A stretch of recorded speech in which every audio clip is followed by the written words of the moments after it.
안녕하세요. 오늘은 제가 요청이 너무 많았던 공부법을 찍어보려고 합니다. 근데 뭐 엄청나게 특별하게 별게 있는 건 아니고 본인한테 적용을 할 수 있는 것들이 있으시면 그냥 참고를 해보시면 좋을 것 같아요. 뭐든지 정답은 없는 거라고 생각을 하기 때문에. 저는 할 일 다 못 끝내면 못 자는 강박도 있고 이러니까 뭐 잠도 많이 못 자고 커피도 되게 많이 마시고 몸을 많이 혹사시키는 편인데 또 누가 보기에는 꼭 저렇게 해야만 성적이 잘 나온다고 생각을 하실 수도 있을까 봐. 근데 저는 진짜 이런 몸 망치는 거는 아닌 것 같아요. 요즘 너무 힘들어가지고 느끼고 있습니다. 어쨌든 짜잔! 귀엽죠?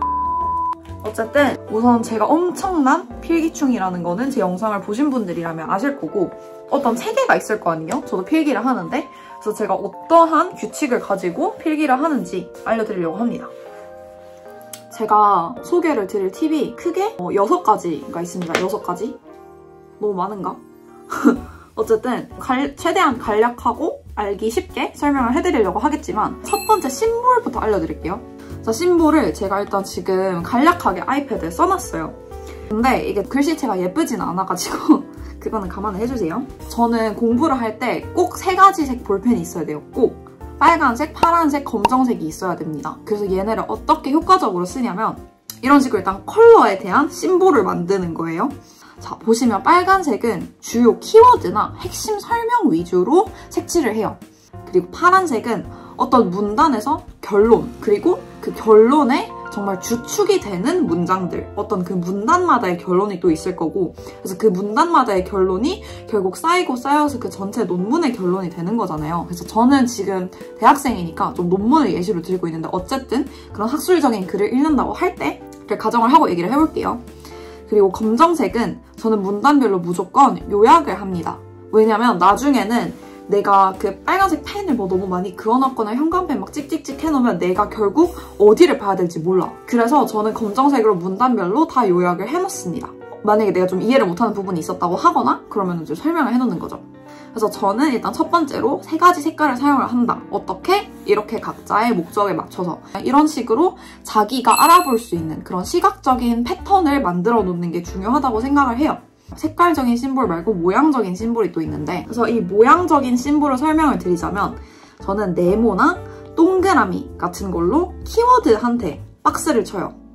그래서 그 문단마다 중요한 핵심 단어가 있을 거 아니에요. 그거는 네모나 동그라미 뭐 별 상관은 없어요. 그 다음에 그 키워드에 대한 설명이 있을 거예요. 그 다음 문장이나 그 해당 문장에 빨간색으로 이제 줄을 칩니다.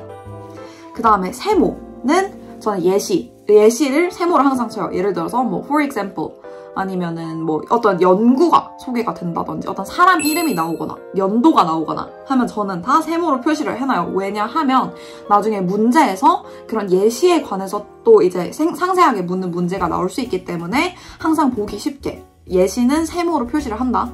그리고 3번째 슬래시 2개. 반박문 앞에 항상 저는 슬래시 2개를 치고 시작합니다. 여기서부터 앞에 내용을 뭐 반박하던지 그런 내용이 나올 것이기 때문에 저 자신에게 스스로 알려주기 위해서 이렇게 딱딱 해놓고 항상 여기에 집중을 하는 편이에요. 자기가 스스로만의 심볼을 만들고 시작하면 사용을 하는 습관 형성이 되면 나중에는 이걸 알아보는 속도가 굉장히 빨라져요.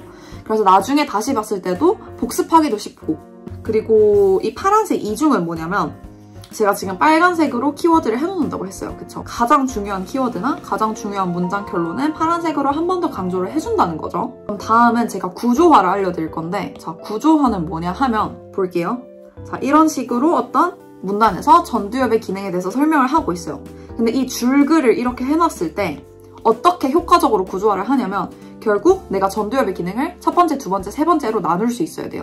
줄글로 있어도 내가 내 머릿속에서 그거를 분류를 해서 내가 내 언어로 풀어서 쓰는 거죠.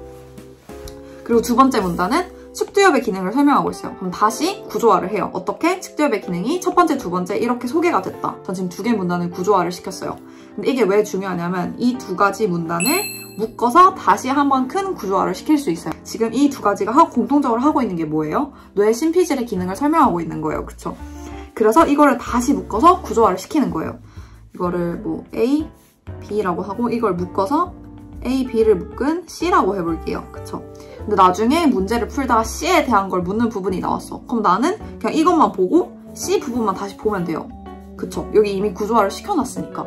이런 식으로 읽으면서 빨리 정리를 하고 다시 읽는 시간을 줄이는 거죠.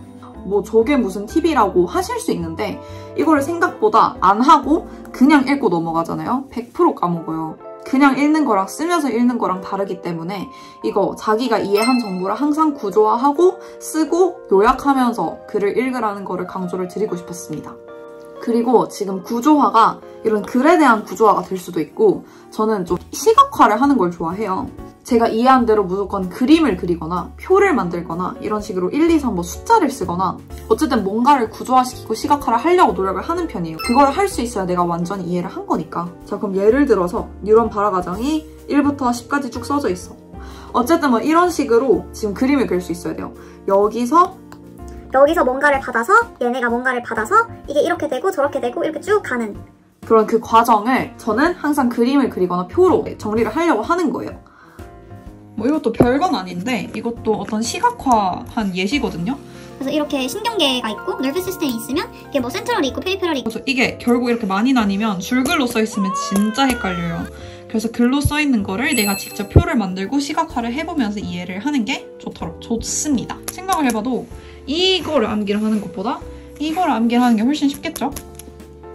자, 여기도 똑같죠? 여기는 그냥 다 줄글로 돼 있는 거 1, 2, 3 구조화해요. 그럼 나중에는 여기 안 읽고 저는 여기만 읽어도 이해가 되거든요.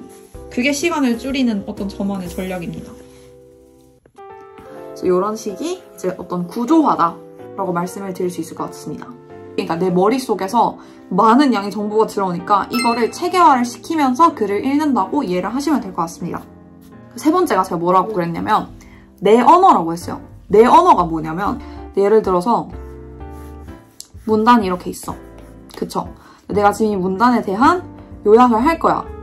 근데 문제는 요약을 할 때 내 언어로 하라는 거예요.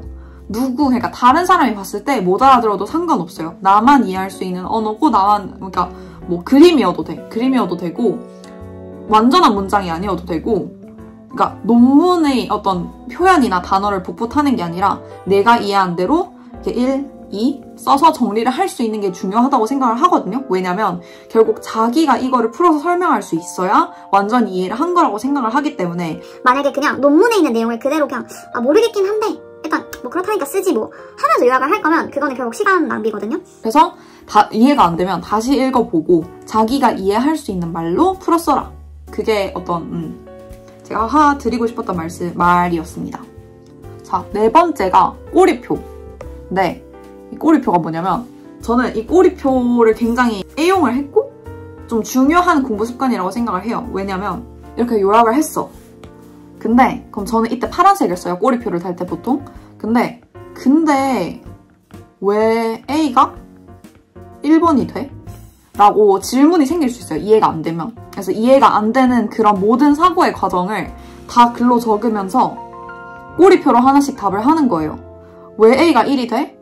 B라는 근거를 들어서 이런 증거 있으니까 그렇지 않을까? 그래서 이런 식으로 또 내가 나한테 자문자답을 하는 그런 꼬리표를 저는 다는 습관이 있어요.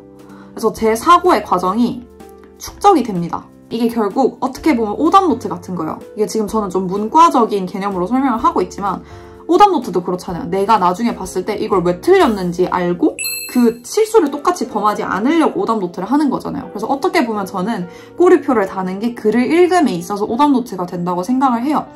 내가 그때는 이해를 했다고 생각을 했는데 나중엔 다시 그걸 까먹거든요. 그래서 항상 이렇게 꼬리표를 달면서 결론에 도달을 하면 그래서 이렇게 되는구나 라고 내가 깨닫는 거예요. 저는 꼭 궁금한 게 있으면 꼬리표를 달고 결론이 나올 때까지 보통 생각을 하는 편이에요. 저는 이제 항상 한 글을 다 읽고 나면 이런 식으로 내가 이해를 한 거에 대해서 전체 요약을 해요. 결국 내가 앞에서 해놨던 심볼 만들기, 구조화 해놓기 과정이 이 글의 맥락을 파악하는데 궁극적으로 도움이 되기 때문에 해놓는 거예요, 미리. 심볼, 구조화, 내 언어, 꼬리표, 시각화 하는 것까지 말씀을 드렸어요. 그래서 지금 이 5개를 하면서 글을 읽으면 이해를 못할 수가 없고 글을 처음 읽을 때부터 내 전략을 가지고 접근을 해서 어떠한 중요한 부분들을 정리를 해놓고 빼놓고 내 머릿속에 최대한 입력을 해놨기 때문에 근데 굳이 어려운 게 아니라도 저는 이게 너무 습관이 됐어요. 이 버릇이. 이 5가지는 항상 제가 지키고 있습니다.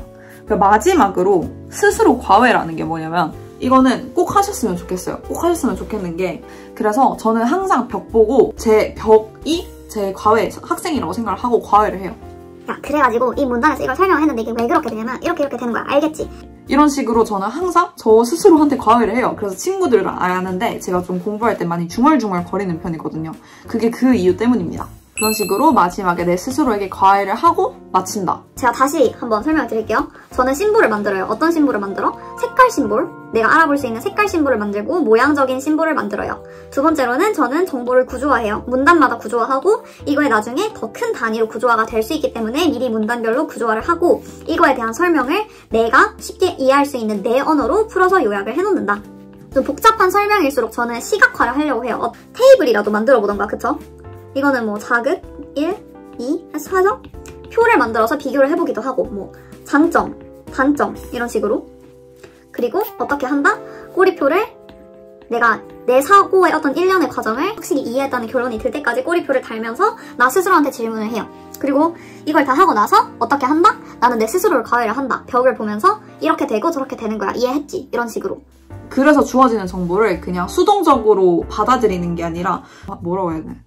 글이랑 좀 깊게 소통하고 대화를 하면서 읽기 때문에 근데 또 어떻게 보면 이 모든 과정을 다 설명을 하면 그냥 시간을 많이 들이고 열심히 꼼꼼히 읽어라 라고 생각을 하실 수 있겠죠? 열심히 꼼꼼히 읽는 것도 중요하지만 결국 자기만의 전략을 수립을 해서 그 전략대로 글에 접근을 하는 거예요.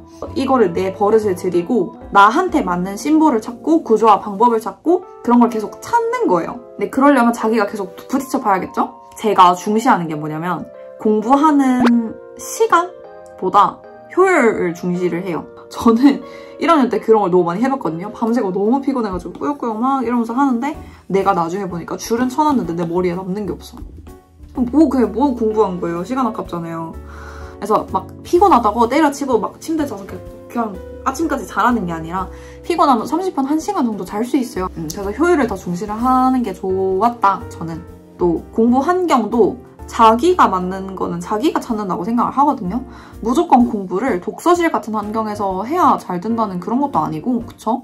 나는 시끄러운 데서 공부가 잘 된다 하면 시끄러운 데서 하면 되는 거고 굳이 약간 그런 뭐 조용한 데서 아침에 공부를 해야 되고 이런 그런 강박에 있으면은 자기한테 맞지도 않는 거를 자기가 계속 우겨 넣으면서 더 공부는 안 되고 스트레스만 배로 받는 거를 제가 경험을 했었어요. 저는 뭐 여러 가지 시행착오를 거치면서 너무 시끄럽거나 너무 개방적인 곳에서 공부가 잘 안 되고 첫 번째, 두 번째, 낮에 공부를 잘 못해요. 저는 저녁이나 밤에 공부가 잘 돼요.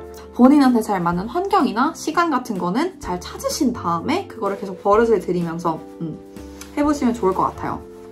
다들 꼭 뭔가 자신만의 어떤 습관이나 마인드셋을 잘 찾으셔서 한 학기 잘 마무리하셨으면 좋겠습니다. 안녕. 안녕.